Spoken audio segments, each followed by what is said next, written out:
ನಾಳೆ ಮಾರ್ಚ್ 17 ಸೋಮವಾರ ಪಾಲ್ಗುಣ ಮಾಸ ಕೃಷ್ಣ ಪಕ್ಷದ ಸಂಕಷ್ಟಹರ ಚತುರ್ಥಿಯನ್ನು ಆಚರಿಸಲಾಗುತ್ತದೆ.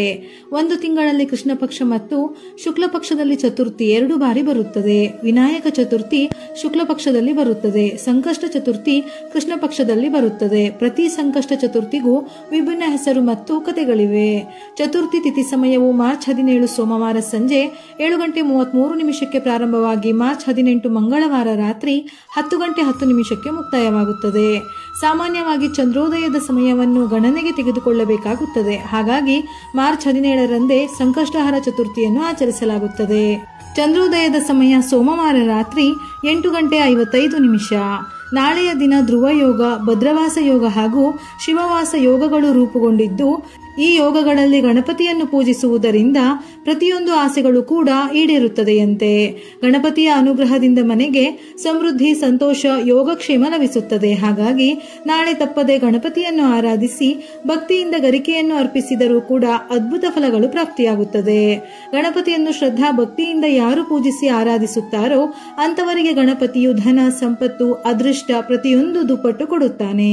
ಸಂತಾನವಿಲ್ಲದವರಿಗೆ ಗಣೇಶನು ಸಂತಾನ ಫಲ ನೀಡುತ್ತಾನೆ. ಜೀವನದಲ್ಲಿ ಕೀರ್ತಿ, ಸಂತೋಷ, ಸಮೃದ್ಧಿ ದೊರೆಯುತ್ತದೆ. ಪ್ರತಿ ತಿಂಗಳು ಗಣೇಶನನ್ನು ಬೇರೆ ಬೇರೆ ಹೆಸರುಗಳಿಂದ ಸ್ತುತಿಸುತ್ತೇವೆ. ಮಾರ್ಚ್ ತಿಂಗಳ ಸಂಕಷ್ಟಹರ ಚತುರ್ಥಿಯನ್ನು ಬಾಲಚಂದ್ರ ಸಂಕಷ್ಟಹರ ಚತುರ್ಥಿ ಎಂದು ಆಚರಿಸಲಾಗುತ್ತದೆ. ಈ ಸಂಕಷ್ಟ ಚತುರ್ಥಿಗೆ ಬಹಳ ಪ್ರಾಮುಖ್ಯತೆ ಇದೆ. ಯಾಕೆಂದರೆ ಬಾಲಚಂದ್ರ ಸಂಕಷ್ಟಹರ ಚತುರ್ಥಿಯು ಮಕ್ಕಳಿಗೆ ವಿಶೇಷ ಫಲಗಳನ್ನು ನೀಡುತ್ತದೆ. ಹಾಗಾಗಿ ನಾಳೆಯ ದಿನ ಉಪವಾಸ ವ್ರತ ಆಚರಿಸಲು ಸಾಧ್ಯವಿಲ್ಲದೆ ಇದ್ದರೂ ನಿಮ್ಮ ಮಕ್ಕಳ ಕೈಯಲ್ಲಿ ಗಣೇಶನ ಆರಾಧನೆಯನ್ನು ಮಾಡಲು ಹೇಳಿ, ಅಥವಾ ಗಣೇಶನ ದೇವಸ್ಥಾನಕ್ಕೆ ಹೋಗಿ ಮಕ್ಕಳ ಹೆಸರಿನಲ್ಲಿ ಪೂಜೆಯನ್ನು ಮಾಡಿಸಿ ನಿಮ್ಮ ಶಕ್ತಿಗೆ ಅನುಸಾರವಾಗಿ ಮಕ್ಕಳ ಕೈಯಲ್ಲಿ ದಾನ ಮಾಡಿಸಿ. ನಾಳೆ ದೇವರಿಗೆ ಕೆಂಪು, ಹಳದಿ ಅಥವಾ ಬಿಳಿ ಬಣ್ಣದ ಹೂವುಗಳನ್ನು ಅರ್ಪಿಸಿದರೆ ತುಂಬಾ ಒಳ್ಳೆಯದು. ಗಣಪತಿ ಪೂಜೆಯಲ್ಲಿ ದಾಸವಾಳ, ಬಿಳಿ ಎಕ್ಕದ ಹೂವಿದ್ದರೆ ತುಂಬಾ ಶ್ರೇಷ್ಠ. ನಿಮ್ಮ ಇಷ್ಟಾರ್ಥಗಳು ಈಡೇರಲು ಕೇವಲ ಇವೆರಡು ಹೂವುಗಳಿಂದ ಗಣೇಶನನ್ನು ಪೂಜಿಸಿದರೂ ಒಳ್ಳೆಯ ಫಲ ಸಿಗುತ್ತದೆ. ದೇವರ ನೈವೇದ್ಯಕ್ಕೆ ಪಂಚಾಮೃತ, ಬಾಳೆಹಣ್ಣು, ಹಸಿ ಹಾಲು, ಬೆಲ್ಲ, ನೆನೆಸಿದ ಕಡಲೆ ಅಥವಾ ಕಡಲೆಕಾಳಿನ ಉಸಲಿಯನ್ನು ಸಹ ಅರ್ಪಿಸಬಹುದು. ನಾಳೆ ಗಣೇಶನಿಗೆ ಸಂಬಂಧಪಟ್ಟಂತಹ ಮಂತ್ರ, ಶ್ಲೋಕಗಳನ್ನು ತಪ್ಪದೆ ಪಠಿಸಿ. ಗಣಪತಿ ಉಪನಿಷತ್, ಸಂಕಷ್ಟಹರ ಸ್ತೋತ್ರ ಇವುಗಳನ್ನು ಓದಲು ಸಾಧ್ಯವಿಲ್ಲವೆಂದಾದರೂ ಕೇಳಿದರೂ ಸಹ ಬಹಳ ಒಳ್ಳೆಯದು. ಇಲ್ಲವಾದರೆ ವಿಶೇಷವಾಗಿ ಓಂ ಬಾಲಚಂದ್ರಾಯ ನಮಃ ಈ ಶ್ಲೋಕವನ್ನು 21 ಬಾರಿ ಅಥವಾ 108 ಬಾರಿ ಪಠಿಸಬಹುದು. ಇದರ ಜೊತೆಯಲ್ಲಿ ಸಂಕಷ್ಟಹರ ಚತುರ್ಥಿಯ ವ್ರತದ ಕಥೆಯನ್ನು ತಪ್ಪದೆ ಈ ದಿನ ಓದಲೇಬೇಕು. ಈ ದಿನ ವಿಶೇಷವಾಗಿ 21 ನೆನೆಸಿದ ಕಡಲೆಕಾಳಿನಿಂದ ಹಾರ ಮಾಡಿ ಮನೆಯ ಸದಸ್ಯರು ಅಥವಾ ಮನೆಯಲ್ಲಿರುವ ಮಕ್ಕಳು ಗಣೇಶನಿಗೆ ಅರ್ಪಿಸಿದರೆ ಇಷ್ಟಾರ್ಥಗಳು ಈಡೇರುತ್ತವೆ. ಮನೆಯಲ್ಲಿ ಪೂಜೆ ಮಾಡಲು ಸಾಧ್ಯವಿಲ್ಲವೆಂದಾದರೂ ದೇವಸ್ಥಾನಕ್ಕೆ ಹೋಗಿ ಕಡಲೆಕಾಳಿನ ಹಾರವನ್ನು ಅರ್ಪಿಸಿದರೂ ಶ್ರೇಷ್ಠ ಫಲ ಸಿಗುತ್ತದೆ. ನಾಳೆ ಪೂಜೆಯ ಸಮಯದಲ್ಲಿ ಗಣಪತಿಯ ಹಣೆಯ ಮೇಲೆ ಕೆಂಪು ಸಿಂಧೂರದ ತಿಲಕವನ್ನು ಹಚ್ಚಬೇಕು. ಗಣೇಶನಿಗೆ ಸಿಂಧೂರವನ್ನು ಹಚ್ಚುವ ಸಂದರ್ಭದಲ್ಲಿ ಸಿಂಧೂರಂ ಶೋಭನಂ ರಕ್ತಂ ಸೌಭಾಗ್ಯಂ ಸುಖವರ್ಧನಂ ಶುಭದಂ ಕಾಮದಂ ಚೈವ ಸಿಂಧೂರಂ ಪ್ರತಿಗ್ರಹತಾಂ ಎಂಬ ಈ ಮಂತ್ರವನ್ನು ಪಠಿಸಬೇಕು. ಇದನ್ನು ಮಾಡುವುದರಿಂದ ಗಣೇಶನು ನಿಮ್ಮ ಇಷ್ಟಾರ್ಥಗಳನ್ನು ಶೀಘ್ರದಲ್ಲೇ ಪೂರೈಸುತ್ತಾನೆ.